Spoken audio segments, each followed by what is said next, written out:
Historia retorcida. Una de las razones por las que nuestros hijos están mal académicamente comparados con niños de otros países es porque se invierte mucho tiempo en las aulas estadounidenses retorciendo la historia con fines ideológicos. ¿Cómo te sentirías si fueras un nativo estadounidense que vio a los invasores europeos tomando posesión de tu tierra? Este es el tipo de preguntas que nuestros hijos tienen que probablemente enfrentarse en las escuelas. Es un ejemplo clásico de tratar de ver el pasado con los supuestos y la ignorancia del presente. Una de las cosas que las tomamos por hecho hoy en día es que es malo posesionarse de las tierras de otros por la fuerza. Ni los indios de Estados Unidos, ni los invasores europeos creyeron que era malo tomar las tierras en el pasado, y la mayoría de culturas del mundo lo hacían por la fuerza, como lo hicieron asiáticos, africanos, árabes, polinesios y otros. Los indios, sin duda, lamentaron la pérdida de tantas batallas, pero esto es completamente diferente a decir que en esa época ellos no pensaban que era malo tener batallas para el control y posesión de tierras. El niño de hoy no puede ponerse a sí mismo en la mentalidad de los indios de hace siglos sin infinitamente más conocimiento de la historia que en nuestras escuelas nunca les enseñarán, ni podrán hacerlo tampoco. Además, en la comprensión de la historia, ¿cuál es el propósito de esas preguntas? El propósito es marcar puntos en contra de la sociedad occidental, ese es el verdadero propósito. En resumen, la propaganda ha sustituido la educación como la meta de muchos educadores. Las escuelas no son las únicas instituciones que tuercen la historia para anotar puntos ideológicos. Nunca olvides que poseían un montón de esclavos, fue el enorme titular en la primera plana del New York Times.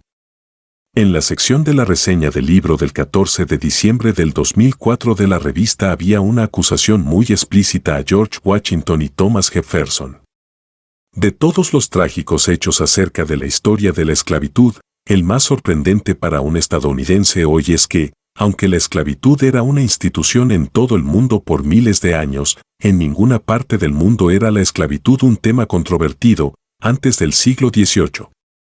Las personas de todas las razas y color eran esclavizadas y esclavizaban a los demás.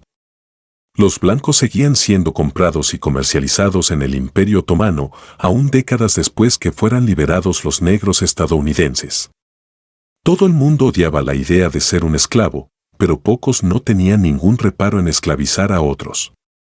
La esclavitud no era simplemente un problema, ni siquiera entre los intelectuales, tanto menos entre los líderes políticos, hasta el siglo XVIII, y luego eso fue un problema solo en la civilización occidental.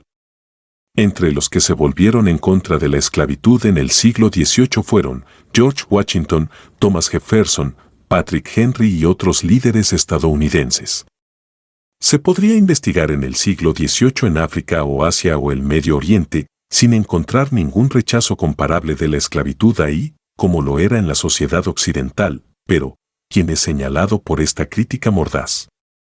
Hoy en día, los líderes estadounidenses del siglo XVIII, ellos dijeron que la esclavitud estaba muy mal y que era mucho más difícil decidir qué hacer con millones de personas de otro continente, de otra raza, y sin ninguna preparación histórica para vivir como ciudadanos libres en una sociedad como la de los Estados Unidos, donde ellos eran el 20% de la población total. Se desprende esto de la correspondencia privada entre Washington, Jefferson y muchos otros, que su rechazo moral a la esclavitud era ambiguo, pero la cuestión práctica de lo que debían hacer eso los tenían desconcertados. Eso fue así durante más de medio siglo, sin poder hacer nada. En 1862, un barco con esclavos desde África hasta Cuba, en violación de la prohibición de comercialización de esclavos internacionalmente, ese barco fue capturado en alta mar por la Armada de los Estados Unidos. La tripulación fue encarcelada y el capitán fue ahorcado en los Estados Unidos, a pesar del hecho que la esclavitud en sí era todavía legal en esa época en África, Cuba y en los Estados Unidos. ¿Qué nos dice esto? Que esclavizar a personas se consideraba en ese tiempo una abominación hacia la humanidad, pero qué hacer con las personas que estaban ya esclavizadas, no era claro el decidir qué hacer. Esa pregunta fue finalmente contestada por una guerra en la cual una vida se perdió por cada 6 personas liberadas. Tal vez esa fue la única respuesta para esto, pero no pretendo que eso es una respuesta fácil y que los que intentaron resolver este dilema en el siglo XVIII eran algunos villanos especiales, cuando la mayoría de los líderes y la mayoría de personas en todo el mundo en ese momento no veían nada malo con la esclavitud.